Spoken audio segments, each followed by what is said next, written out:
تمہیں کیا لگتا ہے کہ ازمیر خان میرے لالا کو جان سے مار دے گا اور تمہیں ونی میں لاتے پلکوں پہ بٹھاؤں گا؟ وہ دلہن بنی آیت کو بازو سے پکڑے بستر سے کھڑا کر گیا۔ تو کس نے کہا تھا مجھ سے نکاح کرنے کو؟ وہ بھی دو بدو بولی۔ تو کیا چھوڑ دیتا؟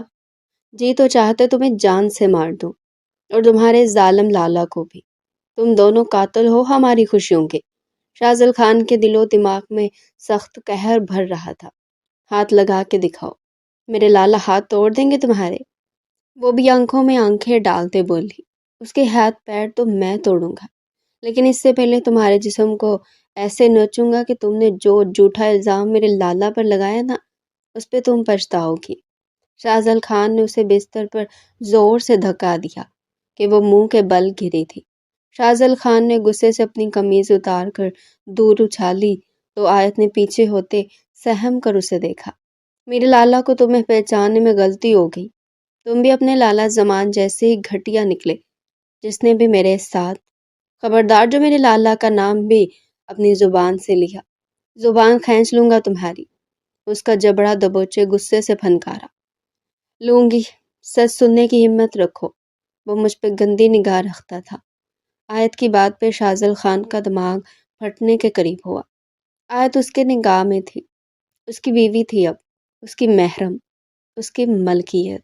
اس کی باتیں سنا وہ کرب کی اذیت پہ پہنچا تھا۔ اس کی بیوی پہ اس کے لالا بھی کیسے گندی نظر رکھ سکتا تھا؟ اس کے اندر کا پوزیسو خان جاگ اٹھا تھا۔ بکواس بند کرو اپنی، جان نکال دوں گا تمہاری۔ اس کی غصہ بھری آواز پہ آیت نے اسے دونوں ہاتھوں سے پیچھے پش کیا۔ ابھی تو تم پوری سچائی نہیں جانتے۔ اس نے کیا کیا میرے ساتھ جس وجہ سے میرے لالا نے اسے میرے سامنے مزید جھوٹ بولنے کی کوشش مت کرنا۔ جھوٹے الزام لگانے میں تم اور تمہارے لالا دونوں ماہر ہو۔ وہ پیچھے ہوتا ٹیبل پر پڑے گلاس کو زور سے زمین پہ پٹخ گیا۔ اس بار آیت جو سہمی تو بالکل چپ ہی ہو گئی۔ شاہزل خان بالوں میں ہاتھ پھیرتا کمرے میں ادھر سے ادھر چکر لگاتا اپنے اشتعال کو قابو کرنے کی ناکام کوشش کر رہا تھا۔ اس کا بلڈ سرکولیشن بڑھتا جا رہا تھا۔ 2 دن پہلے اس کے لالا زمان خان کا ازمیر خان نے قتل کر دیا تھا۔ سارے ثبوت اس کے خلاف تھے، لیکن پنچایت میں اپنے لالا کے خون کے بدلے شاہزل خان کے حصے میں ازمیر خان کی بہن آئی، کیونکہ اس کی ماں ایسا چاہتی تھی، اس لیے اس نے ازمیر سے اس کی بہن کو مانگا۔ وہ دونوں کزن ہونے کے ساتھ جگری دوست بھی تھے۔ زمان خان کی موت کے وقت جائے وقوع پہ ازمیر خان موجود تھا، لیکن اس نے صاف انکار کیا تھا کہ اس نے یہ قتل نہیں کیا، پر سارے ثبوتوں کو مد نظر رکھتے اسے سزا ملنی تھی۔ پر یہ سب ازمیر کی بہن آیت گل کی وجہ سے ہوا تھا، اس لیے شاہزل نے مورے کے کہنے پر اپنے چچا کے بیٹے اور جگری دوست ازمیر کو قتل کرنے کی بجائے پنچایت میں اس لڑکے کو مانگ لیا جس کی وجہ سے یہ سب ہوا، اور اب اس کو برباد کرنے پر تولا ہوا تھا۔ شاہزل! آیت کی بے ساختہ چیخ بلند ہوئی۔ جب شاہزل نے اس کے بلاؤز کو کھینچا تو پھٹتا چلا گیا، اس کے اوپر حاوی ہو رہا تھا، لیکن آیت نے اس کو ناخن مارتے زخمی کیا تھا۔ آنکھوں کے آنسو تھم نہیں رہے تھے۔ جس شخص کو اس نے اپنے دل کی مسند پہ سب اونچا مقام دیا تھا، آج وہی اس کے دل کے ہزاروں ٹکڑے کرنے جا رہا تھا۔ اسے تکیے پر گھراتا اس کے چہرے پر رقم کرب کو دیکھنے لگا۔ گہری سبز آنکھیں سہمی سی شاہزل پہ ٹکی تھی۔ کیا ہوا؟ اتنا گھبرا کر کیوں دیکھ رہی ہو؟ ونی میں آئی ہو، اور ونی میں آئی لڑکی کے ساتھ کیا سلوک کیا جاتا ہے جانتی ہی ہوگی۔ وہ سرد لہجے میں کہتا اس کی ریڑھ کی ہڈی میں سنسنی دوڑا گیا۔ میں تمہیں تمہارا حق دینے سے پیچھے نہیں ہٹ رہی شاہزل خان، لیکن جس طرح تم میری عزت نفس مجروح کر رہے ہو نا، وہ مجھے قبول نہیں۔ اس کے لبوں پہ شدت سے جھکتا وہ اس کی زبان کو قابو کر گیا، اس کی سانسوں کو بری طرح کھینچتے اس کے لبوں پہ زخم دے گیا۔ اس زبان سے آئندہ یہ تم نہ سنو، آپ کہہ کے بلانا، سمجھی؟ اس کے گال پر اب شدت سے کاٹ گیا کہ وہ تڑپ ہی اٹھی۔ شاہ! وہ سختی سے آنکھیں نیچے آنسو ضبط کرنے کے باوجود رو دی۔ اس کے لہنگے میں ہاتھ ڈالتا وہ ایک جھٹکے سے اس تن سے جدا کر گیا۔ وہ بے یقینی سے اسے دیکھتی اپنا سانس روکی۔ اس پہ چھاتا اپنی شرٹ اتار کر اس کی کلائیوں کو دبوچ گیا۔ تمہیں اتنی تکلیف دوں گا کہ تمہیں افسوس ہوگا اپنے الزام پر جو تم نے میرے لالا پہ لگایا۔ جھوٹ نہیں تھا، وہ گرم سیال مادہ آنکھوں سے گرا گئی۔ وہ تکیے میں جذب ہو گیا۔ جھوٹ سچ تو اب میں ثابت کروں گا جب تمہیں سماؤں گا۔ بنا کسی بوسہ کنار کے وہ غصہ اور شدت سے اس پہ چھاتا اسے تکلیف دے گیا، لیکن آیت ہلکی سی سسکی کے علاوہ ذرا بھی نہ چیخی۔ وہ بہت خاموشی سے سانس روک کے اس کی شدتوں کو خود پہ سہتی جا رہی تھی، اور شازل کو اس پہ بالکل ترس نہیں آ رہا تھا۔ ذرا سا رکتا اس کا چہرہ بالکل سپاٹ دیکھتا وہ اپنے اندر مزید غصہ ابھرتا محسوس کر رہا تھا۔ وہ کیوں کوئی رسپانس نہیں دے رہی تھی، نہ درد سے چلا رہی تھی نہ اسے اب روک رہی تھی، بلکہ آنکھوں میں آنکھیں ڈالے اسے خود پہ شدتوں کو نچھاور کرتا سہ رہی تھی۔ اس کی گرین آنکھوں سے آنسو ٹپک کر تکیے میں جذب ہوئے تھے کہ اس کی گردن پہ جھک کر وہ دانت گاڑ گیا۔ آہ! بے اختیار اس کے منہ سے چیخ نکلی، اس پر شازل کے دل کو سکون محسوس ہوا۔ اس سکون کو دل میں اترتا محسوس کرتے اسے سختی سے خود میں بینچ گیا۔ اس کے جسم کے ہر حصے کو خراج تحسین پیش کرتا اسے اپنا بنا گیا۔ اس نے کمرے میں آتے ہر چیز کو تہس نہس کر دیا تھا۔ فجر گھبرا کر اس سے دور ہوئی۔ اس وقت ازمیر انتہائی غصے کے عالم میں تھا۔ کانچ کی ٹیبل کو ٹھوکر مار کر دور اچھال لی کہ وہ الٹتی ہوئی زور سے زمین پر لگی۔ اس کا سارا کانچ بکھر گیا جو فجر کے پیروں میں آ کے لگا۔ ہلکی سیسی کے ساتھ وہ وہیں جمی کھڑی رہی۔ ازمیر کے غصے سے اس قدر ڈر گئی تھی کہ اپنے پیروں پر لگے کانچ کو بس دیکھے جا رہی تھی، لیکن لب سے کچھ نہیں بول پا رہی تھی۔ ازمیر کی سوچوں کا محور شازل خان تھا، جس نے بھری پنچایت میں اس کی بہن کو خون بہا میں مانگا تھا، اور وہ بے بس ہو گیا تھا اپنے دادا کے ہاتھوں، جنہوں نے خون خرابے کی بجائے اپنی پوتی کو پوتے پہ ہی قربان کر دیا۔ شفقت خان کے دو بیٹے تھے، اشفاق خان اور زبیر خان۔ ازمیر اور آیت زبیر خان کے بچے تھے، جبکہ زمان خان اور شازل خان اشفاق خان کی اولاد تھے جو بڑے تھے۔ بچپن سے زمان خان اور آیت خان کا رشتہ طے تھا، وہ منگ تھی اس کی۔ پھر بعد میں جب تھوڑے سے بڑے ہوئے تو ان کا نکاح کر دیا گیا۔ بچپن کے اس نکاح کو آیت نہیں مانتی تھی، کیونکہ وہ دل ہی دل میں شازل کو پسند کرتی تھی۔ یہ بات ازمیر جانتا تھا، پر زمان خان کی موت پہ اس کی بہن کو خون بہا میں شازل کو سونپا جائے گا، یہ سب ازمیر نہیں چاہتا تھا۔ اور اس وقت وہ آپے سے باہر ہو رہا تھا کہ دادا جان نے آیت کا نکاح شازل خان سے کر کے اسے رخصت کر دیا تھا۔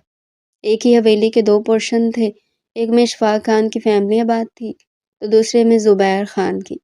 شروع سے دونوں بھائیوں سمیت ان کی اولاد میں بھی پیار محبت تھا، پر اچانک سے سبھی برباد ہو گیا۔ شازل خان، تم نے اچھا نہیں کیا۔ میری بہن کو اگر تم نے ذرا سی بھی تکلیف پہنچائی میں تمہاری جان لے لوں گا۔ وہ غصے سے خود کلامی میں کہتا باتھ روم کی جانب بڑھ کر ڈریسنگ روم کے دروازے کے پاس کھڑی فجر کو دیکھتا ٹھٹک کر رکا۔ اسے اندازہ نہیں تھا کہ فجر کمرے میں موجود ہے۔ تم یہاں کیا کر رہی ہو؟ تم تو باہر تھی نا؟ اس کی جانب دیکھتا غصہ ضبط کرتے بولا۔ نہیں، وہ میں ابھی کچھ دیر پہلے فجر بولنا چاہ رہی تھی، لیکن ازمیر کے غصے کی وجہ سے بول نہیں پا رہی تھی۔ جب پتہ ہے کہ مجھے غصہ آیا ہو تو میرے پاس نہیں آنا، پھر اندر کیوں آئی؟ وہ پھر سے بھڑکا۔ فجر ڈر کے مارے سہم کے پیچھے ہٹی تھی۔ کانچ کے چھوٹے چھوٹے ٹکڑے اس کے پاؤں میں کھبے تھے۔ اس کے منہ سے سسکی برآمد ہوئی۔ ازمیر اس کے پاؤں اور خون کی بوندوں کو فرش پہ دیکھتا بری طرح لب بینچ گیا۔ اپنی گردن کو رب کرتا اس کے پاس جاتا جھک کر اس کے پیروں کو دیکھنے لگا، جہاں اس کے دونوں پاؤں کے اوپر کانچ لگا ہوا تھا، اور ایک پاؤں کے تلبے پر، اور وہ منہ پر ہاتھ رکھے ڈری سہمی نظروں سے ازمیر کو دیکھ رہی تھی۔ اس کے ڈر سے وہ سسک بھی نہیں رہی تھی۔ ازمیر نے ایک ہی جھٹکے سے اسے اپنی باہوں میں بھرا اور کان سے بجتا بستر پر لایا۔ حد ہوتی ہے، پاؤں ننگے کیوں کھڑی تھی؟ اس کے پاؤں سے کانچ نکالتا غصہ کر رہا تھا۔ میر، درد ہو رہا ہے؟ وہ بے اختیاری میں اس کی مضبوط کلائی پر ہاتھ رکھ گئی۔ جسے کانچ لگن تب برداشت کیا ہے نا، اب بھی کرو برداشت، وہ سرد لہجے میں کہتا بے دردی سے۔ اس کے پیروں سے تینوں کانچ نکال گیا، خون پھر سے بہنے لگا۔ وہ بیڈ شیٹ کو مٹھیوں میں دبوچ گئی۔ ازمیر نے فوراً فرسٹ ایڈ باکس دراز میں سے نکالتے کاٹن رکھے اس کے پیروں سے خون نکلنا روکنا چاہا اور ایک گسیلی نگاہ اس پہ ڈالی۔ شش، چپ، آواز نہ آئے، ابھی تک تو منہ بند کر کے کھڑی تھی اور اب چلا رہی ہو۔ اس کا گسیلا انداز فجر کو دکھ دے رہا تھا۔ میں بولنے والی تھی لیکن آپ، کیا میں تمہاری زبان کو اپنے ہونٹوں میں لپیٹا ہوا تھا جو بول نہیں سکی۔ وہ بے باکی سے بولتا اس کے پیروں پہ بینڈیج کر رہا تھا۔ فجر کا دل بہت زوروں سے دھڑکنے لگا۔ وہ کان کی لو تک سرخ پڑی تھی اور نظریں بے اختیار جھک گئی۔ اسے بستر پر نیم دراز کرتا وہ فرسٹ ایڈ باکس واپس رکھتا، انٹرکام پر ملازمہ کو بلاتا، کمرے میں بکھرا کان صاف کرنے کو بولتا، باتھ روم میں گھس گیا۔ فجر اپنے پاؤں کو دیکھتی اب کھل کے رو رہی تھی۔ اسے درد ہو رہا تھا لیکن وہ بول نہیں پا رہی تھی۔ آنکھوں سے آنسو پونچھے۔ اس کی شادی ازمیر سے حادثتاً طور پر ہوئی تھی۔ فجر اس کی خالہ کی بیٹی تھی لیکن اس کی شادی اپنے تایا کے بیٹے سے ہو رہی تھی۔ پر عین بارات والے دن لڑکا گھر چھوڑ کر چلا گیا اور ماں کی خواہش پر اس نے اپنی خالہ کی عزت کی خاطر ان کی بیٹی فجر کو اپنی زندگی میں شامل کر لیا۔ ان کی شادی کو بھی صرف 2 ماہ ہی ہوئے تھے۔ دونوں کے بیچ صرف رسماً بات چیت ہی ہوتی تھی۔ ازمیر کے غصے سے تو فجر ہر وقت خائف رہتی تھی۔ ان 2 ماہ میں ان دونوں میں ازدواجی تعلق بھی ابھی تک نہیں بنا تھا کیونکہ ازمیر فی الحال اس کے قریب جانا نہیں چاہتا تھا، اس لیے اسے صرف ایک گھر کا فرد سمجھتا تھا۔ وہ بھی ازمیر کے غصے کی وجہ سے اسے بات کرنے سے بھی ڈرتی تھی۔ دل ہی دل میں اس کی اسیر ہو چکی تھی لیکن اس کے صدر رویے پر کبھی اس کے قریب جانے کی غلطی نہیں کی تھی۔ وہ انتہائی ٹھنڈ میں ٹھنڈے پانی سے شاور لیتا باہر آیا تھا۔ اس کا غصہ 7ویں آسمان پر پہنچا ہوا تھا۔ ٹھنڈے پانی سے شاور لینے پر بھی اس کا قہر ٹھنڈا نہیں ہوا تھا۔ ملازمہ ساری صفائی کر کے جا چکی تھی۔ فجر اسے کن اکھیوں سے دیکھتی بستر سے اٹھنے لگی تھی۔ کہاں جا رہی ہو؟ اس نے آئینے میں اسے دیکھتے ماتھے پر بل ڈالے پوچھا۔ جی وہ کاغذ پر۔ وہ 2 ماہ سے اس کاغذ پر سو رہی تھی کیونکہ ازمیر نے اسے پہلے دن ہی کہہ دیا تھا کہ وہ کاغذ پر سویا کرے گی، بستر پر دکھائی نہ دے، اور اس نے بستر پر جانے کی غلطی نہیں کی۔ لیٹی رہو وہی۔ وہ واپس آئینے کے آگے کھڑا ہوتا اپنے بالوں کو سنوارنے لگا۔ آپ نہیں، میں کاغذ پر ہی، میری ایک بات کی کہی بات سمجھ نہیں آ رہی تمہیں؟ چپ کر کے سو جاؤ۔ وہ اب کی بار غصے سے بھڑکا اور کنگھی ڈریسنگ ٹیبل پر پٹک گیا۔ وہ سہم کے کمفرٹر میں غروب ہوئی اور سر جھٹکتا ریموٹ سے لائٹ آف کرتا گپ اندھیرا کرتے بستر پہ آیا تھا۔ فجر کا دل 120 کی رفتار سے دھڑکا تھا۔ آج 2 ماہ بعد وہ اس طرح اس کے قریب لیٹا تھا۔ اپنی آنکھوں پر ہاتھ دھرے وہ پھر سے آج کے دن کو یاد کرنے لگی، جس طرح شاذر آیت کو نکاح میں لیتے ونی کر کے لے گیا تھا۔ وہ اس کا جگری دوست تھا، اس پہ جان نچھاور کرتا تھا، اور آج اسی کی وجہ سے اس کی بہن کو وہ ونی کر کے لے گیا۔ اس کا دل یہ درد برداشت کرتے کرتے اب پھٹنے کو تھا۔ وہ فجر کی طرف سائڈ کروٹ لے گیا، جس سے وہ اس کے ساتھ ہلکا سا ٹچ ہوا تو فجر اچھل کر دور کھسک گئی۔ اس کا یوں دور کھسکنا ازمیر کو آگ ہی لگا گیا۔ ایک دم سے اس کی کمر میں ہاتھ ڈال لے، اس کی پشت اپنے سینے سے لگا لی۔ دور کیوں جا رہی ہو؟ اس کے کان میں غصے سے گرایا۔ نہیں تو، دور نہیں جا رہی، وہ اٹکتے ہوئے بولے۔ پھر جھٹکا کھاتے پیچھے کیوں ہٹی؟ اس کا رخ اپنی طرف موڑتا ماتھے پر بل ڈالے پوچھ رہا تھا۔ فجر نے اس کا غصہ بھرا انداز محسوس کرتے ہوئے کانپنا شروع کر دیا تھا۔ اندھیرے میں اسے دیکھ تو نہیں سکتی تھی لیکن اس کا غصہ ضرور محسوس کر پا رہی تھی، جس سے اس کی جان نکل رہی تھی۔ میں نے جان بوجھ کر نہیں کیا، وہ خود۔ بہت ہی ڈرتے ہوئے اس کے منہ سے بامشکل یہ الفاظ نکلے، جبکہ فجر کے دونوں ہاتھ اس کے کندھے پر تھے۔ میں جب چاہوں، جس وقت چاہوں تم سے اپنا حق لے سکتا ہوں۔ لحاظ کرنا اس کا مطلب یہ نہیں کہ تم ایٹیٹیوڈ دکھاؤ۔ وہ غصے سے اس کی کمر کو دونوں ہاتھوں کی مٹھیوں میں جکڑے ہوئے اپنے سینے میں بھینچ گیا۔ نہیں، میں ایٹیٹیوڈ تو نہیں دکھا رہی، فجر نے گھبراتے ہوئے اس کی سانسوں کو اپنے چہرے پر بڑھتے محسوس کرتے ہکلاتے ہوئے کہا۔ دکھانا بھی مت۔ وہ اس کی گردن پر دانت گاڑتا، وہاں پہ بائٹ بناتا اسے اپنے سینے میں سختی سے بھینچ گیا۔ آہ! اس کی سسکی نکلی۔ شی! آواز نہ نکلے، چپ کر کے سو جاؤ، ورنہ یہ نشان تمہارے پورے جسم پہ بنا دوں گا، اور لحاظ کیے بنا پورے شش و مد سے اپنا جائز حق لوں گا کہ صبح چلنے کے قابل نہیں رہو گی۔ اسے اپنی قربت کا ڈراوا دکھاتا سہما گیا۔ وہ اپنی سانس تک روکے اس کے پہلو میں لیٹی آنکھیں میچے تھر تھر کانپنے لگی۔ اس کا یوں لرزنا محسوس کرتے ازمیر جھنجھلایا۔ آرام سے لیٹو، یہ وائبریٹ کیوں کر رہی ہو؟ اپنے جسم کے حصوں کا احساس دلا کر مجھے زیر کرنا چاہتی ہو؟ وہ گرجتے ہوئے بولا۔ ڈر لگ رہا ہے؟ وہ نم لہجے میں بولی۔ کیوں؟ بھوت ہوں جو تمہیں کھا جاؤں گا؟ نہیں، ویمپائر۔ بے اختیار فجر کے منہ سے پھسلے اور اپنی بے اختیاری پر اسے ایک دم سے غصہ آیا اور اپنی زبان دانتوں تلے دبا گئی، کیونکہ اس کی بات سنتے ازمیر کے تنے ہوئے اعصاب ایک دم ڈھیلے پڑے۔ اس کی باتیں ازمیر کو نہ جانے کیوں اچھی لگ رہی تھی۔ وہ آج کافی عرصے بعد ایک دوسرے سے اتنا زیادہ ہم کلام ہوئے تھے۔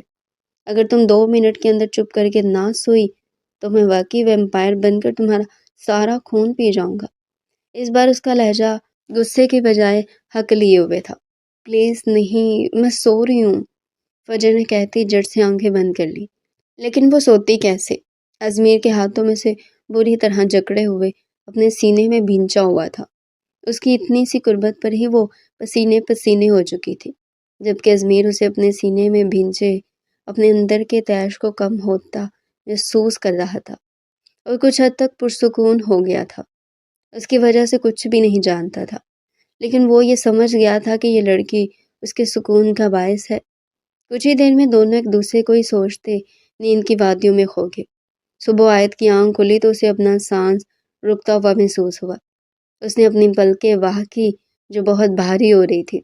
بمشکل آنکھیں کھولتے ہوئے اس نے اپنے سینے پر پڑا وزن محسوس کیا تو گردن بلکہ نظریں جھکا کر دیکھنے کی کوشش کی۔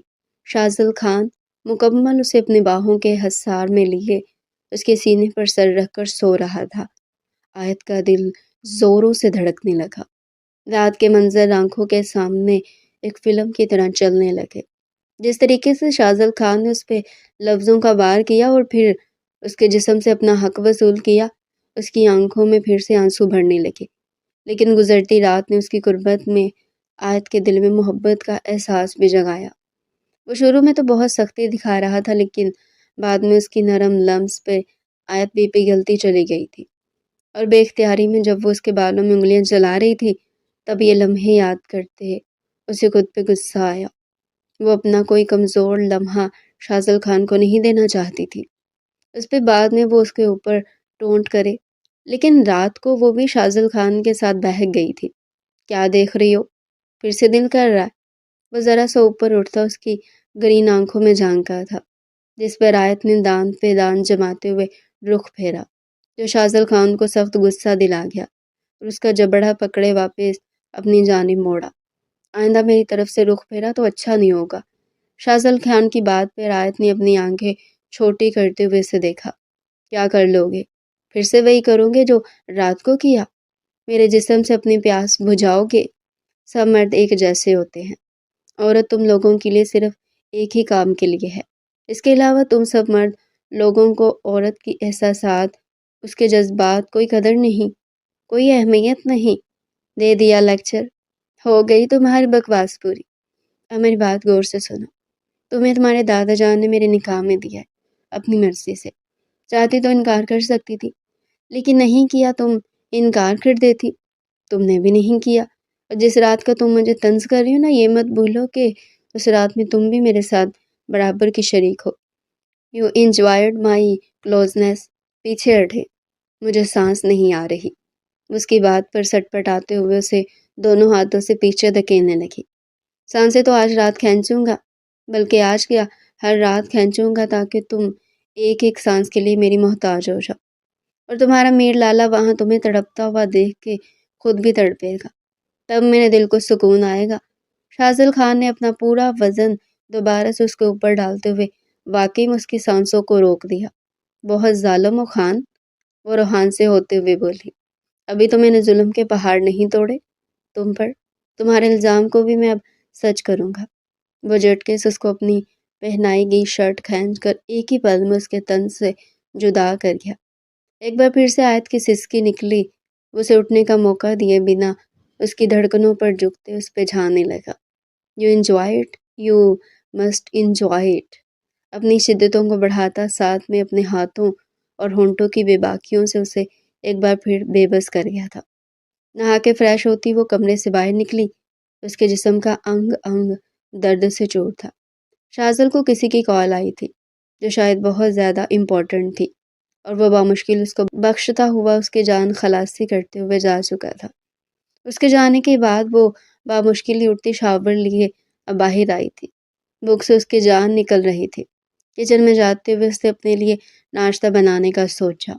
اٹھ گئی مہارانی؟ اچانک سے اپنے عقب سے اس نے اپنی تائی جان کی آواز سنی تو ٹھٹک کر رکی۔ تائی جان کڑے تیوروں سے اس کو دیکھ رہی تھی۔ اب انہیں کیا بتاتی کہ وہ تو کب سے جاگ رہی تھی۔ ان کا بیٹا اسے باہر ہی نہیں آنے دے رہا تھا۔ بولنا مت، تمہارے لالا نے میرے بیٹے کا قتل کیا ہے اور تم یہاں بنی ہو کر آئی ہو، اس لیے مہارانی بننے کی ضرورت نہیں۔ صبح صبح مجھے کچن میں نظر آؤ کام کرتی ہوئی، آرام کرتی ہوئی نہیں۔ تمہیں آرام کے لیے نہیں لے کر آئے یہاں پہ۔ تائی جان نے سخت اور غصیلے انداز سے اس کے ہاتھ سے بریڈ چھینتے ہوئے کہا۔ اس کی آنکھیں نم ہوئی۔ اور ہاں خبردار، کسی بھی کھانے پینے کی چیز کو ہاتھ لگایا ہو تو وہ رہا ملازموں کا کھانا، تم بھی وہی کھاؤ گی۔ انہوں نے ایک پلیٹ کی جانب اشارہ کیا جس میں سوکھی روٹی کے ساتھ تھوڑا سا سالن رکھا ہوا تھا۔ اس نے حیرت سے اپنی تائی جان کو دیکھا، وہ تائی جان جو اس کے اوپر پیار نچھاور کرتی تھی، اس سے محبت کرتی تھی، آج وہ کیسے اپنی آنکھیں ماتھے پر رکھی۔ آیت کو بہت حیرت ہو رہی تھی۔ اب کھڑی ہو کر میرا منہ کیا دیکھ رہی ہو؟ جاؤ کرو یہ ناشتہ اور مجھے اب کام کرتی نظر آؤ۔ برتن پڑے ہیں نا، وہ تم نے دھونے ہیں، کھانا بنانا اور گھر کی صفائی ستھرائی سب تم نے کرنا ہے، سمجھی تم؟ اور مجھے کسی قسم کی شکایت کا موقع نہ ملے، ورنہ تم میرا وہ روپ دیکھو گی جو تم سوچ بھی نہیں سکتی۔ تائی جان انتہائی غصے کے عالم میں اسے کہتے بازو زور سے جکڑے ہوئے قہر برساتی آواز کے ساتھ کہتی کچن کے دروازے کی جانب بڑھی۔ تائی جان، آیت نے انہیں پکارا، آپ نے مجھ پر تو حکم صادر کر دیا، صرف اس لیے کہ آپ کا بیٹا میری وجہ سے اس دنیا سے چلا گیا، لیکن آپ اچھے طریقے سے جانتی ہیں کہ آپ کے بیٹے نے کیا حرکت کی تھی۔ اگر وہ نہ مرتا تو میں اسے اپنے ہاتھوں سے مار دیتی۔ آیت نے آگے ہوتے غصے بھرے انداز میں کہتے ہوئے بلقیس بیگم کا فشار خون بڑھا دیا۔ چٹاخ! ایک دم سے ان کا ہاتھ اٹھا تھا اور آیت کے گال پر اپنی انگلیوں کے نشان چھوڑا۔ تم بنی میں آئی لڑکی اب میری آنکھوں میں آنکھیں ڈال کر بات کرو گی؟ اتنی تیری جرت؟ جان سے مار دوں گی تمہیں اگر اب دوبارہ میرے ساتھ اونچی آواز میں بات کرنے کی کوشش کی تو۔ جاؤ دفع ہو جاؤ اور کام کرو جا کے۔ انتہائی غصے کے عالم میں بولتی ہوئی کچن سے باہر نکل گئی، جبکہ آیت گال پر ہاتھ رکھے آنکھوں میں آنسو لیے ان کو جاتا ہوا دیکھتا رہ گئی۔ یہ تو آغاز تھا، وہ جانتی تھی اب اس کے ساتھ بہت کچھ برا ہونے والا تھا۔ زمین کے تنازع پر اس وقت ازمیر اور شازل ایک دوسرے کے آمنے سامنے کھڑے ہوئے تھے۔ دونوں ہی اپنی اپنی گاڑی لیے دادا جان کی پشتینی زمین پر کھڑے ایک دوسرے کو سخت نگاہوں سے گور رہے تھے۔ یہ زمین کا وہ حصہ تھا جس کے لیے ان دونوں نے بہت پلاننگ کی تھی، اور تب وہ ایک دوسرے کے جگری دوست تھے، لیکن اب وہ دوستی ختم ہو چکی تھی، اس لیے وہ ساری پلاننگ بھی دی اینڈ ہو گئی۔ اب دونوں ہی یہ چاہتے تھے کہ وہ زمین کا ٹکڑا ایک دوسرے کے ہاتھ نہ جانے تھے۔ ازمین نے زمین کے اس حصے پہ چار دیواری چڑھانا شروع کی تھی، اور اس کا شازل خان کو اس کے خاص آدمی نے فون پہ اطلاع دی تو وہ فوراً وہاں چلا آیا۔ دونوں کے ہاتھ میں گن تھی، دونوں کے ساتھ سیکیورٹی گارڈز تھے، اور دونوں ہی ایک دوسرے کو خون اشام نگاہوں سے دیکھ رہے تھے۔ اس زمین پر چار دیواری نہیں چڑھے گی ازمیر خان، شازل خان نے للکارتے ہوئے کہا۔ شازل خان جیسا سوچا ہوا تھا ویسا ہی ہوگا، جو پلاننگ تھی وہی ہوگی، ازمیر خان نے بھی سخت لہجے میں اسے جواب دیا، کیونکہ آج وہ صبح صبح اس زمین پر اس لیے آیا تھا کیونکہ اسے اطلاع ملی تھی کہ شازل خان اس زمین کو بیچنے والا ہے، اور ازمیر خان ایسا ہرگز نہیں ہونے دے سکتا تھا، اس لیے اس نے زمین کے گرد چار دیواری کرنے کا فیصلہ کیا۔ کچھ بھی ایسا طے نہیں ہوا، اس زمین پر تم سے زیادہ حق میرا ہے، اور میں فیصلہ کروں گا اس زمین کے حصے کا۔ اپنے آدمیوں سے کہو کہ وہ یہاں سے ہٹ جائے، ورنہ صرف اور صرف خون خرابہ ہی ہوگا۔ شازل خان، خون خرابے سے کس کو ڈرا رہے ہو؟ ازمیر خان کو بہت اچھے سے تم جانتے ہو۔ ازمیر خان جان دینے سے ڈرتا ہے نہ خون بہانے سے۔ پھر تم مجھے بھی ہمت بولنا کہ تمہارے سامنے کوئی عام بندہ نہیں کھڑا، شاذل خان کھڑا ہے، اور اس کی رگوں میں بھی وہی خون دوڑتا ہے جو تمہاری رگوں میں دوڑ رہا ہے۔ شاذل خان نے ہوائی فائرنگ کرتے ہوئے غصے سے کہا۔ پھر روک کر دکھاؤ، تمہیں جو کرنا ہے نا تم کر لو۔ ازمیر خان نے آگے بڑھتے ہوئے جوابی ہوائی فائرنگ کی۔ رک جاؤ۔ اس سے پہلے کہ وہ دونوں ایک دوسرے کو کوئی نقصان پہنچاتے، شفقت خان وہاں آن موجود ہوئے۔ دادا جان کو دیکھتے ہوئے دونوں اپنی اپنی جگہ پر ٹھٹک کر رکے۔ کیا تماشا بنایا ہوا تم دونوں نے؟ وہ اپنی لاٹھی غصے سے زمین پر مارتے ہوئے ان کی طرف پیش قدمی کرتے بولے۔ یہ زمین ابھی میرے نام ہے تو تم دونوں کیسے آگے اس کے اوپر حق جتانے کے لیے؟ شفقت خان نے دونوں کی جانب وہ غسیلی نگاہ سے دیکھتے ہوئے کہا۔ دادا جان، اگر یہ زمین آپ کے نام ہے تو کس حق سے شاذل خان اسے بیچنے کی تیاریاں کر رہا ہے؟ پوچھے اس سے۔ ازمیر غصے سے مٹھیاں بھینچے دھیمی آواز میں اپنے دادا جان سے بولا۔ اس کی بات پر شفقت خان نے حیرانی سے شاذل خان کی جانب دیکھا۔ کیا یہ سچ ہے شاذل خان؟ تم اس زمین کا سودا کر رہے ہو؟ انہوں نے اس کی طرف حیرت سے دیکھا۔ تو نہیں کر سکتا؟ کر سکتا ہوں، کیونکہ آپ شاید بھول رہے ہیں کہ کل نکاح کے وقت یہ طے ہوا تھا کہ یہ زمین کا ٹکڑا مجھے ملے گا۔ اب اس کے بعد میں جو چاہے اس کے ساتھ کروں، کوئی بھی مجھے روکنے کا حق نہیں رکھتا، شاذل خان نے قطعی انداز میں کہا۔ اس کی بات پر ازمیر خان نے سختی سے اپنے لب بھینچے۔ یہ بات وہ نہیں جانتا تھا کہ نکاح کے لیے اس نے یہ شرط بھی ساتھ رکھی تھی۔ ہاں، میں نے کہا تھا کہ یہ ٹکڑا تمہیں ملے گا، لیکن یہ نہیں کہا تھا کہ اس کو تم بیچو۔ کس حق سے تم اس کو بیچ رہے ہو؟ ابھی یہ زمین تمہارے نام منتقل بھی نہیں ہوئی اور تم نے اس کا سودا کرنے کا بھی سوچ لیا، اور ایسا میں ہرگز نہیں ہونے دوں گا۔ شاذل خان، یہ ہمارا پرکھوں کا زمین ہے جو باہر تو کسی صورت نہیں جائے گا۔ اس زمین کا کیا کرنا ہے کیا نہیں کرنا یہ میں فیصلہ کروں گا، کیونکہ یہ زمین اب آپ میرے نام کر چکے ہیں۔ کل باقی کاغذی کارروائی بھی پوری ہو جائے گی، اور اگر ازمیر خان نے اس کے گرد چار دیواری چڑھائی تو میں یہاں سے بھی بندوقیں چلیں گی اور اس کے ذمہ دار آپ ہوں گے۔ شاذل خان نے اونچی آواز میں للکارتے ہوئے کہا اور اپنی گاڑی کی جانب بڑھتا ہوا وہاں سے چلا گیا۔ دیکھا آپ نے، اتنا غصہ بھرا ہوا اس کے اندر، اور آپ نے اس کو میری بہن دے دی۔ پتہ نہیں اس کے ساتھ کیا سلوک کرتا ہوگا۔ ازمیر خان، خود کو کنٹرول کرو، جو کچھ بھی ہوا ہے نا اس کی وجہ تم بھی جانتے ہو، اور چلو یہاں سے۔ اس زمین کے حوالے سے میں خود بات کروں گا اشفاق سے۔ اس کا کول ڈاؤن کرتے ہوئے اپنے ساتھ وہاں سے لے گئے۔ وہ سارا دن آج گھر سے باہر ہی رہا تھا۔ شام کو اشفاق صاحب نے بھی اس کی اچھی خاصی کلاس لی تھی۔ چپ کر کے وہ ان کی باتیں سنتا رہا، اور پھر ڈیرے سے رات کے وقت وہ حویلی کے لیے نکلا۔ جیسے ہی حویلی پہنچا، نظروں کے سامنے اپنا ملکیت بھرا وجود دیکھتا وہ ٹھٹک گیا۔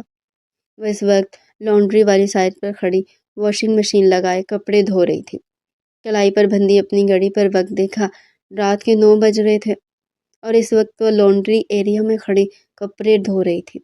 یہ بات شاذل خان کو سخت گرا گزری، جبکہ وہ تو صبح سے بھوکی پیاسی گھر کے سارے کام کرنے کے بعد فارغ ہوئی تھی، اور ٹھیک سے سستانے کے چند لمحے بھی اسے نہیں ملے تھے۔ پھر سے آرڈر جاری ہوا۔ وہ شام تک سارے کچن کا کام مکمل کرتی ہوئی کمرے کی جانب بڑھنے لگی تو اسے پھر سے تائی جان نے لانڈری ایریا کی جانب بھیج دیا، اور گھر کے گندے صاف سارے کپڑے اس کے حوالے کرتے ہوئے اسے دھونے کو دے دیے۔ وہ خاموشی سے ان کی ہر بات مانتی چلی جا رہی تھی۔ ایک بار ماں کا فون آیا جسے اس نے دل پر پتھر رکھے کاٹ دیا، اور کاموں میں جت گئی۔ تھکن سے چور ہوتے ہی وہ اس وقت کپڑوں کا پانی نتھار رہی تھی کہ اپنے پاس کسی کی موجودگی کا احساس ہوتی وہ دھڑکتے دل کے ساتھ پلٹی، کیونکہ اس نے اپنا دوپٹہ کروس کی صورت میں کمر میں باندھا ہوا تھا، اور تقریباً اس کے آدھے سے زیادہ کپڑے بھیگ چکے تھے۔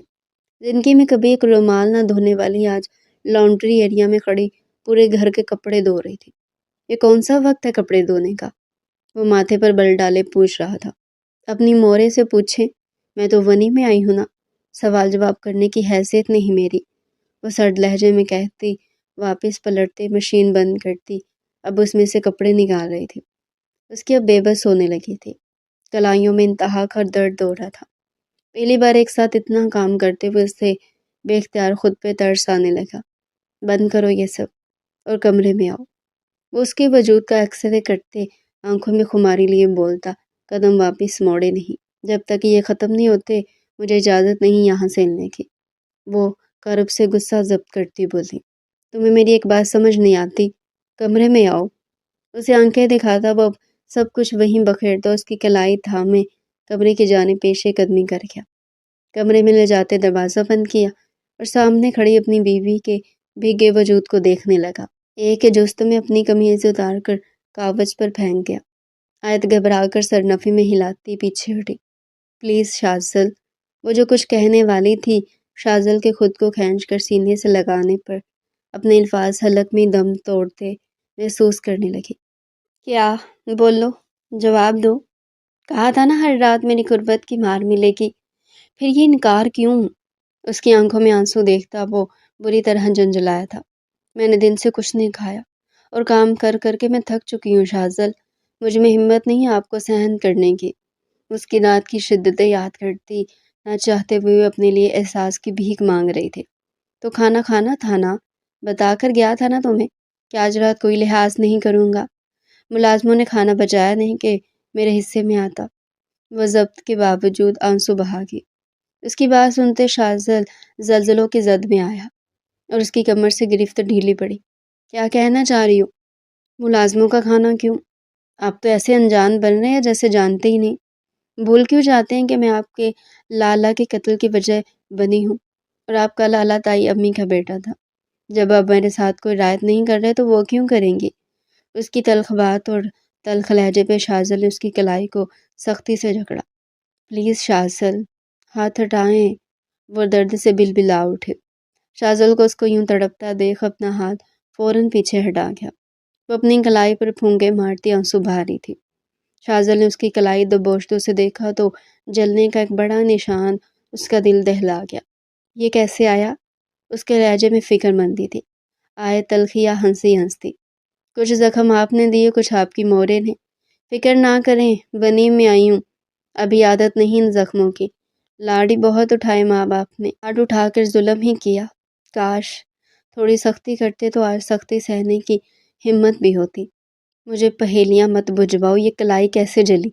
بتاؤ مجھے۔ وہ غصے سے دہاڑا۔ آپ کی مورے کے کپڑے استری کر رہی تھی تو یاد آیا کچن میں سالن چولہے پر چڑھایا ہے۔ وہاں باغی تو پیچھے سے ان کے کپڑے جل گئے۔ آپ کی مورے نے سزا کے طور پر استری میری کلائی پہ۔ جھوٹ! مورے ایسا کر ہی نہیں سکتی، تم لوگوں کے جتنے بھی ہم ظالم نہیں۔ وہ بے یقین ہوا۔ صحیح کہا آپ نے، اب بات کرنے کے لیے کچھ نہیں بچا۔ آپ نے اپنے جسم کی حوث مٹانی ہوگی اس لیے کمرے میں لائے ہیں، تو مٹا لیں۔ وہ اپنی قمیض کو ایک ہی بار میں جسم سے اتارتے زمین بوس کر گئی۔ اس کا دودھیا جسم دیکھتا وہ اپنے لب دانتوں تلے دبا گیا۔ آپ کو قسم ہے شاذل، مجھ سے اپنی اتنی شدتیں ڈھانا کہ میں مر جاؤں۔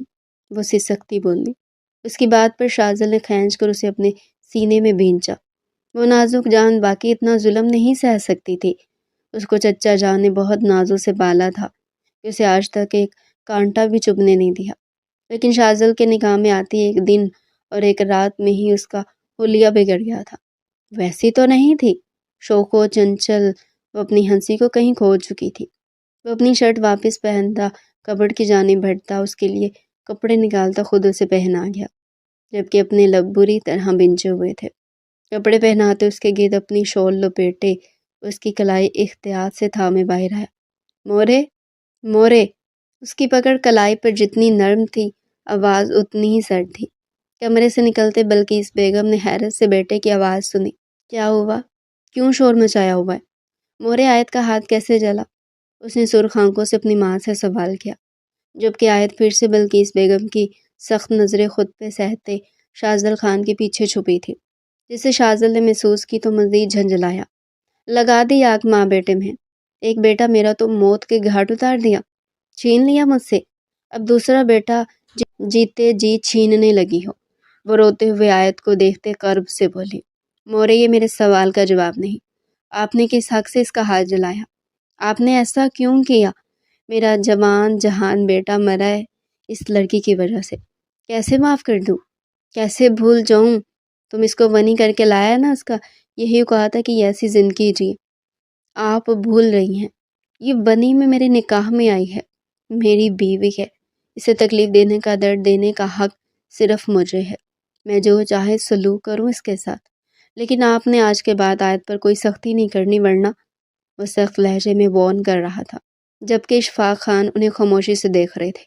ورنہ کیا، بلکہ اس بیگم کو اس کا یہ انداز آگ لگا گیا تھا، ورنہ میں آیت کو لے کر یہاں سے چلا جاؤں گا، وہ قطعی انداز میں بولتا ماں کو چپ ہی کرا گیا۔ وہ بے یقینی سے اسے دیکھ کے چلی گئی، جبکہ وہ آیت کا ہاتھ تھامے وہاں سے نکلتا کچن کا رخ کر گیا۔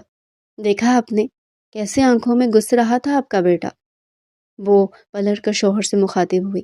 آپ نے سچ میں آیت کا ہاتھ جلایا ہے؟ ان کی آواز میں بھی دکھ تھا۔ ان کے سوال پر وہ منہ بناتے روتی رخ پھیر گئی۔ مجھے افسوس ہے بلقیس بیگم، آپ ایسی تو نہ تھی۔ وہ بس اتنا کہتے کمرے کی جانب واپس پلٹ گئے، جبکہ وہ بھی آنسو پونچھتے ان کے پیچھے کمرے میں آئی۔ دوسری طرف شاذل کچن میں موجود ڈائننگ ٹیبل پر چیئر گھسیٹ کر آیت کو بٹھاتا خود فریج کی جانب بڑھا۔ وہاں کھانے کی انواع قسم دیکھتا لب بھیج گیا۔ اتنا کچھ ہوتے اس کی بیوی کو ملازموں والا کھانا دیا جا رہا تھا۔ وہ سب کچھ آرام سے نکالتا پلیٹ میں رکھنے لگا۔ آیت کے سامنے بریانی، باربیکیو، سب کچھ مائکرو ویو میں گرم کر کے سرو کرتا وہ گلاس میں پانی انڈیل رہا تھا۔ میرا منہ مت دیکھو، کھانا کھاؤ، اور یہ مت سوچنا کہ تم پر عنایت کر رہا ہوں۔ اس کی بات پر کھانے کی طرف جاتا آیت کا ہاتھ تھما، استعجاب اور حیرانی سے اسے دیکھا۔ میری شدتوں کو سہنا تمہارے نازک وجود کے بس کی بات نہیں، اس لیے جلدی سے کھانا ٹھونسو اور کمرے میں آؤ تاکہ تمہارے جسم سے میں اپنی حوث کی بھوک مٹا سکوں۔ اسی کے الفاظ اسے واپس لوٹاتے وہ اس کی آنکھوں کے گہرے سبز رنگ کو دیکھنے لگا۔ آیت کا ایک جی چاہ کھانا دور کر دے، لیکن پھر اس کھانے کی طلب اپنے اندر محسوس کرتی اس کے من میں خوف خدا آ گیا۔ ہاتھ بڑھا کر خاموشی سے کھانا کھانے لگے۔ اس دوران شاذل اپنا موبائل لیے ایک طرف ہو گیا اور کسی سے بات کرنے لگا تاکہ آیت جی بھر کر کھانا کھا لے۔ اس کے کھانا کھاتے وہ سب کچھ سمیٹنے کے لیے آگے بڑھا کہ آیت خود ہی سب سمیٹنے لگی۔ شاذل نے دودھ کا گلاس گرم کرتے اس کی جانب بڑھایا۔ دودھ دیکھتے اس کے دل کو کچھ ہوا۔ وہ دودھ نہیں پیتی تھی، اسے دودھ کبھی پسند نہیں رہا تھا۔ اگر کبھی مورے زبردستی اسے دیتی تو وہ چاکلیٹ شیک پی لیا کرتی تھی۔ اب پیور دودھ کون پیتا؟ مجھے نہیں پینا، میں نے کھانا پیٹ بھر کر کھایا، اب طلب نہیں۔ وہ منہ بنا کر ایک طرف کو نظریں کرتی بولی، تم سے کچھ کہا ہے، پکڑو اسے اور ختم کرو جلدی، وہ قطعی انداز میں بولا۔ تو آیت نے اس کے ہاتھ سے گلاس تھام لیا اور رخ پھیرتی ناک پر ہاتھ جمائے وہ بچوں کی طرح دودھ ایک ہی سانس میں فنش کرتی گہرا سانس بھر گئی۔ شاذل اس کی حرکت دیکھ سر نفی میں ہلانے لگا۔ وہ ابھی بھی لرز رہی تھی۔ شاذل خان اس کے وجود پہ لرزہ طاری دیکھتا اپنا ہونٹ کا ایک کنارہ دانتوں تلے دبا گیا۔ وہ اسے اپنی باہوں میں بڑھتا کمرے کے جانب بڑھا۔ اس کی متوقع قربت کا سوچتے آیت جی جان سے کانپی تھی۔ اسے بستر پر لٹاتا وہ اس کا ماتھا چیک کرنے لگا۔ اس کا جسم گرم ہو رہا تھا، سارا دن کام کرنے سے اور پھر ٹھنڈ میں رات کو کپڑے دھونے سے اس کا پورا جسم ٹوٹ رہا تھا۔ اسے پین کلر دیتا وہ اس کی کلائی پہ انائمنٹ لگا رہا تھا۔ اس کی اتنی گیر پر آئے تو اسے دیکھے چلے گئے۔ آپ بھول رہے ہیں شاذل خان، میں آپ کے لالا کے قتل کی وجہ بنی ہوں، آپ اس قدر کیوں میرا خیال رکھتے ہیں؟ وہ کرب سے پوچھ بیٹھی۔ شاذل نے لب بھینچے اسے دیکھا، بنا اس کے سوال کا جواب دیے کبرڈ کی جانب بڑھتا اس کا سادہ سا سوٹ نکالتے اس کی طرف آتا لائٹ ڈم کر گیا۔ اس کے جسم سے اپنی شال ہٹاتا وہ اسے خود میں سمیٹنے پر مجبور کر گیا۔ وہ کانپنے لگی تھی، اس کے جسم کے پردوں کو ہٹانے لگا۔ اس کا لرزتا اور کانپتا جسم محسوس کیا تو شاذل کو وہ اپنی طرف اپیل کر رہا تھا۔ وہ دھیرے سے اس کے جسم کو پورے حق سے چھوتا اس پہ سایہ فگن ہوا۔ آیت کا سر تکیے پہ گھرا تھا، اس کے جسم کو بے باکی سے چھوتا اس کی آہیں بلند کر گیا۔ کل کی بانسبت اس کا آج کا چھونا آیت کو مدہوش کرنے لگا تھا۔ اس کا جسم ٹوٹ رہا تھا، بخار میں پھنک رہی تھی۔ شاذل کے ٹھنڈے ہاتھوں کا لمس اپنے جسم پہ بے باکی سے پھرتا محسوس کرتی تھر تھر کانپنے لگی تھی۔ خود کو اور اسے ہر پردے سے آزاد کرتا وہ کمفرٹر کھول کر اس پہ وہ خود پہ ڈال گیا۔ وہ گہرے سانس بھرتی اس کے جسم سے اپنا جسم مس ہوتے محسوس کرتی مزید لرزنے لگی۔ کہ سب کچھ بلائے اس کی قربت میں سکون محسوس کرتا دھیرے سے اس میں شامل ہوا۔ اس کی حلق سے ہلکی سی چیخ بلند ہوئی، اس پہ اپنی شدتوں کو ڈھاتے اسے اپنے ساتھ لگاتا، اس کے گردن میں منہ چھپاتا، اس کو سسکنے پر مجبور کر گیا۔ وہ داد جان کے پاس کافی وقت بیٹھا رہا تھا۔ انہوں نے شازل اور ازمیر دونوں کو اپنی اپنی جگہ سمجھایا تھا۔ زمان خان اس دنیا سے چلا گیا، وہ نہیں چاہتے تھے مزید کسی جان کا ضیاع ہو، ازمیر اور شازل کے بیچ کوئی دشمنی چلے یا ایک دوسرے کو مارنے کے در پر ہوں۔ اسی وجہ سے انہوں نے دل پر پتھر رکھے اپنے خاندان کی بیٹی کو خون بہا میں دے دیا۔ وہ کمرے میں آیا تو فجر کاغذ پر سو رہی تھی۔ اس کا پھر سے بستر چھوڑ وہ کاغذ پر جا پہنچی تھی۔ سر جھٹکتا وہ باتھ روم جاتا، شاور لیتے باہر نکلا۔ آج وہ صرف لوز ٹراؤزر میں تھا، شرٹ لیس۔ وہ اپنے بالوں کو سنوارتا فجر کی جانب بڑھا اور اسے اپنی باہوں میں بھرتا بستر پر لے آیا۔ ایک پل کو ازمیر کو اس پہ غصہ آیا۔ اس کی نیند آتی گہری ہوتی کہ ڈول بھی بجا دو کہ ایک بار سونے کے بعد وہ پھر نیند پوری کر کے ہی اٹھتی تھی۔ آج وہ اس کی بینڈ بجانے کا سوچ رہا تھا۔ دھیرے سے اس کا دوپٹہ اس کے بدن سے جدا کرتا اور شدت سے اس کے گلابی پنکھڑیوں کو اپنے لبوں کی سخت گرفت میں لے گیا۔ دھیرے دھیرے اس پر اپنی شدت ڈھاتا وہ اس کی سانسوں کو روکنے کے در پہ ہوا۔ فجر کو اپنی سانسیں رکتی محسوس ہوئی تو جھٹپٹا کر آنکھیں کھولتی، بے اختیار مقابل کے منہ پر تھپڑ جڑ گئی۔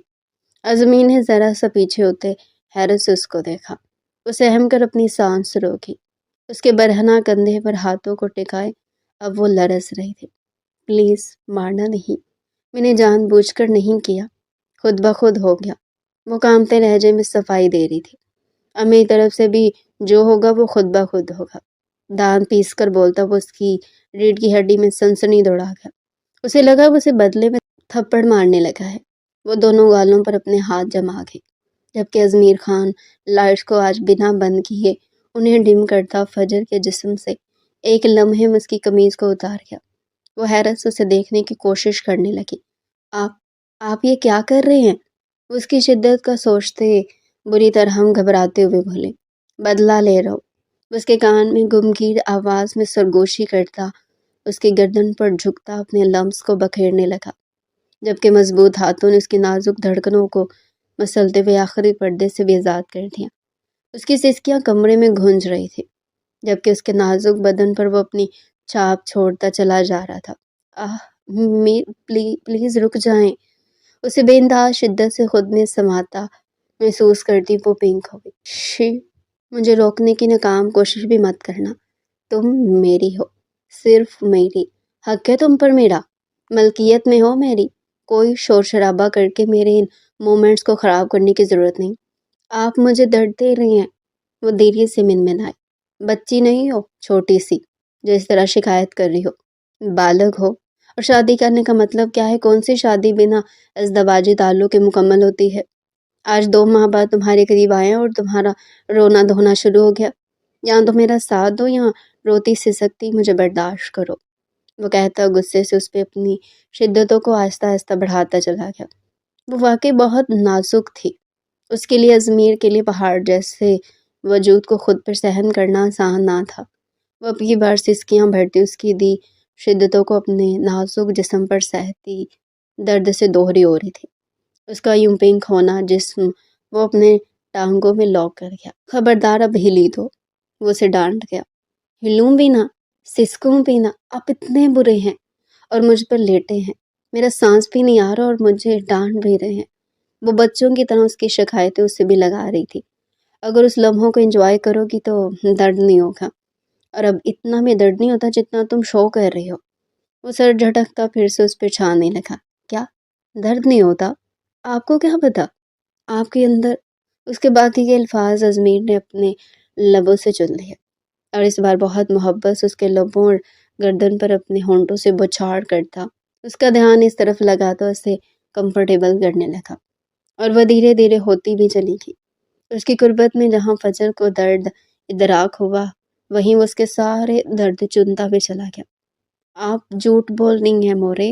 وہ آج پھر سے اپنی ماں کے دو بدو ہوا جو انتہائی گندا الزام اس کی بیوی پر لگا رہی تھی۔ ہم کو ایسے مت دیکھو، اپنی اس نام نہاد بیوی سے پوچھو جس کا کزن آج گھر تک پہنچا اور اور یہ اس کے ساتھ ہنس ہنس کر ہاتھوں میں ہاتھ ڈالے باتیں کر رہا تھا۔ بلقیس بیگم زہر خند لہجے میں بولے، پلیز تائی امی آپ ایک منٹ۔ وہ اسے شیر سی گراہٹ کے ساتھ ہاتھ اٹھاتا چپ کروا گیا۔ اس کے دل میں چھناکے سے کچھ ٹوٹا۔ کیا شاہزل خان کو اس پہ اعتبار نہیں؟ اب ایک نئی جنگ لڑنی پڑے گی، اور اس جنگ میں وہ اپنا آپ ہارتا محسوس کر رہی تھی۔ سب برداشت کر سکتی تھی، ہر ظلم سہن رہی تھی، لیکن کردار کشی نہیں برداشت کر پا رہی تھی۔ وہ گھٹ گھٹ کے مر رہی تھی۔ شاہزل کا اعتبار ٹوٹ گیا تو وہ مر جائے گی، یہی سوچتے وہ سسکی، جبکہ شاہزل اپنی مورے کے پاس جاتا، ان کا ہاتھ اپنے سر پہ رکھا۔ میری قسم کھا کر بتائیں کہ جو آپ کہہ رہی ہیں وہ سچ ہے؟ اس کے اس طرح پوچھنے پر بلقیس بیگم کی آنکھیں خطرناک حد تک پھیل گئی تھی۔ دوسری طرف آیت کا سانس تھما تھا۔ اسے یقین تھا کہ بلقیس بیگم اس کو نیچا دکھانے کے لیے بیٹے کی جھوٹی قسم بھی کھا لیں گی، اور پھر کیا ہوگا؟ اس کے دل کی دھڑکن اسے اپنے کانوں میں سنائی دے رہی تھی۔ بولے مورے، جو الزام آپ میری بیوی پر لگا رہی ہیں کیا وہ سچ ہے؟ قسم کھا کر بولے۔ وہ بنا پلک جھپکے بول رہا تھا۔ بلقیس بیگم نے پتھرائی نظروں سے آیت کو دیکھا۔ انہیں آیت کے روپ میں اپنے بیٹے زمان خان کا خون نظر آیا۔ اس کا دل پھٹ سا گیا۔ ہاں، وہ یک لفظی جواب دیتی اپنا ہاتھ پیچھے کھینچ گئی۔ آیت اپنی جگہ سے بری طرح لڑکھڑائی۔ پاس پڑی کرسی پر ہاتھ رکھتے خود کو سنبھالتے وہ آس بھری نظروں سے شاہزل خان کی پشت کو دیکھ رہی تھی، جس کی آنکھیں بے یقینی کی حد تک پھیلی ہوئی تھی۔ اسے یقین تھا کہ اس کی ماں اس کی جھوٹی قسم نہیں اٹھا سکتی۔ وہ بنا ایک لفظ کہے آیت کی جانب بڑھا۔ آیت کو لگا اس کی سانسیں رک جائیں گی۔ وہ بالکل ساکت کھڑی تھی، بنا پلک جھپکے وہ آنسو بہاتی شاہزل خان کو دیکھے جا رہی تھی، جو جارحانہ انداز میں اس کی جانب بڑھتے اسے بازو سے جکڑے کمر کے جانب بڑھ گیا، جبکہ پہلے بلقیس بیگم کو اپنے دل میں بے چینی اترتی محسوس ہوئی۔ بار بار اپنا ہاتھ دیکھتی وہ کانپنے لگی تھی۔ اوہ خدایا! وہ آنکھیں میچتی ضبط کے کڑے مراحل سے گزرنے لگے۔ شاہزل خان نے آیت کو کمرے میں لاتے زور سے دروازہ بند کیا تھا۔ آیت اچھل کر دور ہوئی، لیکن شاہزل خان نے سختی سے اس کی کلائی کو دبوچے اپنے بعد جھٹکا دیا۔ وہ سیدھی اس کے سینے سے آ لگی۔ کہاں سے چھوا اس نے تمہیں؟ وہ خون خوار لہجے میں پوچھنے لگا۔ اس کی آنکھوں میں اپنے لیے نفرت و حقارت دیکھتی وہ مر گئی تھی، سر سے پاؤں تک، پورے جسم کو۔ اس کی آنکھوں میں آنکھیں ڈالتے بولتی اسے انگاروں پہ گھسیٹ گئی، جھٹکے سے اس کا جبڑا دبوچے اس کے لبوں پہ کفل لگایا، اور اتنی شدت سے اس پر قہر برسایا کہ آیت تڑپ کے رہ گئی۔ دونوں ہاتھوں سے اس کے سینے پر پش کرتے وہ اب باقاعدہ مزاحمت کر رہی تھی۔ وہ تو اس کی سانسیں روکنے کے در پہ ہوا تھا۔ اس کی گرفت لمحہ بلمحہ سخت ہوتی جا رہی تھی، اور آیت کو لگا اب اس کی سانسوں کی ڈور ٹوٹنے والی ہے۔ اس کا جسم ڈھیلا پڑ گیا تھا، جس کو محسوس کرتے شاہزل نے اس کے لبوں کو آزادی بخشی۔ وہ بے جان ہوتی اس کی باہوں میں جھول گئی۔ شاہزل نے قیمتی متاع کی طرح اسے اپنی باہوں میں بھرا اور بستر پر لاتے لٹا دیا۔ اس کی نظریں آیت کے لبوں سے نکلتی خون کی بوند پہ جا ٹھہری۔ آج پہلی بار وہ بہت بے دردی سے اس کے ساتھ پیش آیا تھا، اور وجہ اس کی زبان کے جوہر تھے جو دکھا رہی تھی، اور اپنے الفاظ کو تو وہ جیسے بھول ہی گیا تھا۔ آنٹی، یہ دیکھی کھیر بن گئی ہے۔ رقیہ خانم جو اپنے خیالوں میں گم تھی فجر کے پکارنے پہ چونکی اور کھیر کو دیکھنے لگی۔ آج وہ ازمیر کے لیے اسپیشل کھیر بنا رہی تھی، اور رقیہ بیگم اس کی مدد کر رہی تھی۔ کیا ہوا آنٹی، آپ آج بہت چپ چپ ہے؟ وہ ان کے چہرے سے ان کی پریشانی بھانپ گئی۔ کچھ نہیں بچے، میں اپنی بیٹی آیت کو لے کر دکھی ہوں، نہ جانے کس حال میں ہوگی۔ وہ دکھی انداز میں بولی۔ اللہ پر بھروسہ رکھے، سب کچھ ٹھیک ہو جائے گا، اور آیت بھی ٹھیک ہوگی انشاءاللہ۔ وہ خود بھی ان کا دکھ سمجھتی تھی، نہ جانے یہ خون بہا کی رسم کب ختم ہوگی۔ وہ دکھی دل سے سوچتی کھیر ڈش آؤٹ کرنے لگی۔ اس کی ہلکا ہلکا ہوش آیا تو سر تھامے وہ اٹھ بیٹھی، لیکن ایک دم سے بخلائی اس کے تن پر ایک کپڑا بھی نہیں تھا۔ اس نے کمفرٹر کو کھینچتے اپنے آپ کو ڈھکنا چاہا۔ نظروں نے بے اختیار اس پہ بے دردی کو تلاشا، جو دور صوفے پر بیٹھا سگریٹ کے کش لگاتا دکھائی دیا، جبکہ گہری نظریں آیت پر ہی تھی۔ آیت نے اس طرح کی حالت میں اسے چور نظروں سے دیکھا۔ اس نے جس انداز سے اس کے لبوں پر قہر برسایا تھا، اب وہ اپنے لبوں سے کچھ بھی بولنے سے پہلے 100 بار سوچنے والی تھی۔ وہ صرف وائٹ ٹراؤزر میں تھا، اس کا چوڑا کسرتی ورزشی جسم اور بھرے مسل دیکھتی وہ مزید بستر میں گم ہوئی۔ اس کی یہ حرکت دیکھتے وہ غصے سے اس کی طرف بڑھا، اس پر سے کمفرٹر ہٹاتا اسے اپنے حصار میں لے گیا، جبکہ وہ اس کی اس طرح جارحانہ انداز پہ تڑپ گئی، لیکن ایک لفظ نہیں بولے۔ آپ مجھے گلا گھونٹ کر مار دیں لیکن مجھ پہ شک نہ کریں، مجھے اپنا مطلب پورا کرتا ایک بیک گراؤنڈ کے ساتھ ٹیک لگائے بیٹھا تھا۔ شک کی بات ہوتی تو تم اب تک زمین کے نیچے ہوتی آیت۔ شاذل خان نے اس کو گردن سے تھامے اپنی طرف موڑا۔ پھر کیوں تکلیف دے رہے ہیں؟ وہ تڑپ کر بولی۔ لالا کا قتل کیسے بھول جاؤں؟ ان کا قتل نہیں ہوا، آج وہ راز کھولنے لگی۔ کیا مطلب؟ اس دن وہ مجھے ہریس کر رہے تھے، جب میں نے مزاحمت کی تو انہوں نے مجھے تھپڑ مارا۔ لالا نے انہیں دیکھ لیا۔ اس بات پر لالا نے انہیں گریبان سے پکڑا تھا اور ایک مکہ مارا۔ وہ پیچھے ہوئے تو سیڑھیوں سے ان کا پاؤں پھسلا اور وہ سیڑھیوں سے نیچے گرتے چلے گئے۔ ان کے دماغ پر لگی اور ان کی ڈیتھ ہو گئی۔ آیت کی بات سنتے وہ گہرا سانس بھر گیا۔ یہ سب مجھے پہلے کیوں نہیں بتایا؟ آپ نے بتانے کا موقع کب دیا؟ وہ آنسو لیے بولی، جس پر وہ اسے اپنے سینے سے لگا گیا۔ شی، بس رونا نہیں۔ میں نے کسی کو آج تک خود کے قریب نہیں آنے دیا۔ شاذل خان ہاتھ پکڑنا تو دور کی بات ہے۔ تائی امی نے، جانتا ہوں، میری مورے نے جھوٹی کھائی ہے۔ اگر تم پر ذرا سا بھی شک ہوتا تو تمہیں اپنے نکاح میں ہی نہ لیتا۔ اس کے ماتھے پر لب رختہ بولا۔ آیت کے دل میں سکون سا اترا۔ آپ کھیر کی جگہ مجھے کھا جائیں؟ فجر نے منہ بناتے کہا۔ وہ اس وقت کو کوس رہی تھی جب کھیر بنا کر اس نے ازمیر کو کھلائی۔ اب روز ہی وہ کھیر کی فرمائش کرتا اور کھیر کے ساتھ اس کو بھی کھاتا اور بتاتا کہ اس کا ٹیسٹ زیادہ اچھا ہے، اور آج پھر اس سے کھیر کی فرمائش کرتا اور وہ اسے بھی ٹیسٹ کر رہا تھا۔ تو میں سالم نگل جاؤں گا۔ ازمیر نے اسے اپنی گود میں بٹھاتے سینے سے لگایا۔ اوف، آپ خان لوگ پہلے تو منہ نہیں لگاتے اور جب منہ لگ جائے تو آپ چھوڑتے نہیں۔ کچھ زیادہ زبان نہیں چل رہی تمہاری؟ اس کے نازک لبوں پر اپنی زبان پھیرتا مخمور لہجے میں بولا۔ آپ کا دیا اعتماد ہے ویمپائر تو چہکی تھی، اور یہ سچ تھا ازمیر پہلے تو اس کے قریب نہیں ہوا اور اب اس کا اسیر ہو گیا تھا۔ اس وقت سب ہاسپٹل میں تھے۔ شاذل خان کا ایکسیڈنٹ ہوا تھا۔ کسی کو یقین نہیں آ رہا تھا کہ یہ اچانک کیا ہو گیا۔ آیت پاگلوں کی طرح آئی سی یو کے باہر کھڑی اس ستمگر کو دیکھ رہی تھی، جو اس کی دنیا کو روشنیوں سے بھر کر خود اندھیروں میں جا رہا تھا۔ وہ اسے ونی کر کے لایا تھا لیکن اس پہ غصہ اتارا، پر اس کو تکلیف نہ دے سکا۔ یہ بات آیت دل سے محسوس کرتی تھی۔ آج صبح بھی وہ اپنی مورے سے بحث کرتا گھر سے نکلا تھا، کیونکہ اسے پتہ چل چکا تھا کہ اس کی مورے ساری سچائی پہلے سے جانتی تھی، لیکن انہوں نے وہ سچائی چھپا کر شاذل خان کو استعمال کیا۔ اس کے ذریعے وہ اپنے بیٹے زمان کی موت کا بدلہ لینا چاہتی تھی، اور اس میں وہ اپنے دوسرے بیٹے کو کھونے جا رہی تھی۔ ان کا رو رو کر برا حال تھا۔ کیوں رو رہی ہیں آپ کو تو خوش ہو جانا چاہیے۔ آپ کی جھوٹی قسم نے شاذل خان کو موت کے منہ میں پہنچا دیا۔ آیت نے تڑپ کر انہیں دیکھتے کہا۔ اسی لمحے ازمیر خان بھاگتا ہوا وہاں پہنچا۔ کیسا ہے وہ؟ ازمیر کا دل ڈوب رہا تھا۔ لالا وہ ازمیر کے سینے پر سر رکھے پھوٹ پھوٹ کے رو تھے۔ کچھ نہیں ہوگا اسے، کچھ ہوا تو اسے اپنے ہاتھوں سے جان سے مار دوں گا۔ ازمیر نے آیت کو تسلی دیتے ڈاکٹر کی جانب قدم بڑھائے، جبکہ تائی جان کی جانب دیکھنا بھی گوارا نہ کیا۔ یہی تو گواہ بنی تھی کہ زمان خان کے قتل کا ذمہ دار ازمیر ہے، اور ان کی سنی گئی، جنہوں نے سب کو ایک دوسرے سے دور کر دیا۔ کچھ ہی دیر میں زبیر خان ابھی وہاں پہنچے تھے۔ اپنے بھائی کو دیکھ کر اشفاق خان ان کے سینے سے لگے۔ میرا بچہ لالا، وہ رو رہے تھے۔ کچھ نہیں ہوگا اسے، اللہ پہ بھروسہ رکھو۔ وہ اپنے بھائی کو تسلی دیتے وہیں ان کے پاس بیٹھے گئے۔ دادا جان بھی چھڑی اٹھائے وہاں اپنے گارڈز کے ہمراہ پہنچے۔ ان کے دل سے دعا نکل رہی تھی کہ ان کے پوتے کو کچھ نہ ہو۔ شاذل خان انہیں بہت عزیز تھا، اس کے لیے انہوں نے بہت دفعہ اپنے اصول توڑے، آج وہ انہیں توڑنے چلا تھا۔ چیڑ کے ساتھ ٹیک لگائے وہ آنکھیں مینچ گئے، تو آنسو ٹوٹ کر گرے تو وہ گہرا سانس بھر گئے کہ تبھی انہیں اپنے کندھے پر کسی کے ہاتھ کا دباؤ محسوس ہوا۔ شاذل خان، اچانک سے انہوں نے پکارا۔ اپنے سامنے ازمیر خان کو دیکھتے وہ چپ سے ہو گئے۔ پریشان نہ ہوں دادا جان، وہ ٹھیک ہو جائے گا، ڈاکٹرز پوری کوشش کر رہے ہیں۔ ازمیر نے ان کا ہاتھ تھامے کہا۔ ایکسیڈنٹ کیسے ہوا ازمیر؟ ان کا لہجہ سخت تھا۔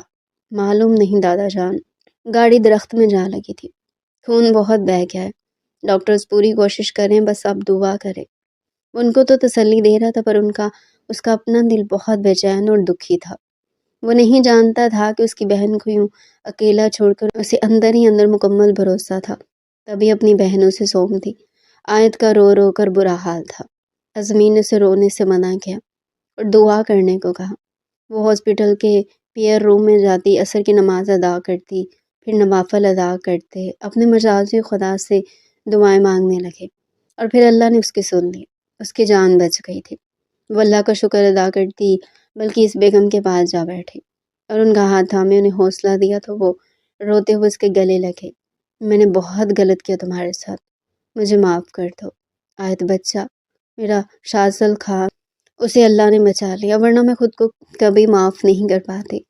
وہ آنسو پونچھتے بولے، سب بول جائیں تائی جان، بس دعا کرے شازل کو ہوش آ جائے۔ 2 گھنٹے بعد اسے ہوش آ گیا تھا۔ سبھی اسے ملنے اندر گئے، بلکہ اس بیگم نے بھی اس سے معافی مانگی۔ اپنی مورے کی آنکھوں میں وہ احساس سے شرمندگی دیکھتا، دیرے سے ان کا ہاتھ اپنے لبوں سے لگا گیا۔ خان بن خان، جلدی سے ٹھیک ہو جا۔ ازمیر کی بات پر وہ اسے دیکھتا دھیمے سے مسکرا دیا۔ غلط فہمیوں کے بادل چھٹ گئے تھے تو ہر منظر صاف شفاف ہو گیا تھا۔ سبھی کو اپنے پاس موجود دیکھتا اس کی نظریں آیت کو ڈھونڈ رہی تھی، لیکن وہ اس کے پاس اندر نہ گئی۔ وہ بہت ڈر گئی تھی۔ اسے ابھی تک یہی خوف تھا کہ وہ اسے چھوڑ کر چلا جاتا تو وہ کیا کرتی۔ ازمیر کے سمجھانے پر وہ جیسی اندر گئی، سبھی باہر آ گئے۔ تم رو رہی ہو؟ اس کے اپنے پاس بیٹھنے کا اشارہ کرتا وہ دھیرے سے بولا۔ اس کے سر، بازو اور سینے پر چوٹ آئی تھی، لیکن اب وہ کچھ حد تک بہتر محسوس کر رہا تھا، کیونکہ اس کی ملکیت، اس کی جان اس کی نظروں کے سامنے تھی۔ آپ نے لاپرواہی کیوں کی؟ اگر آپ کو کچھ ہو جاتا تو میرا، وہ بلک بلک کر روتی۔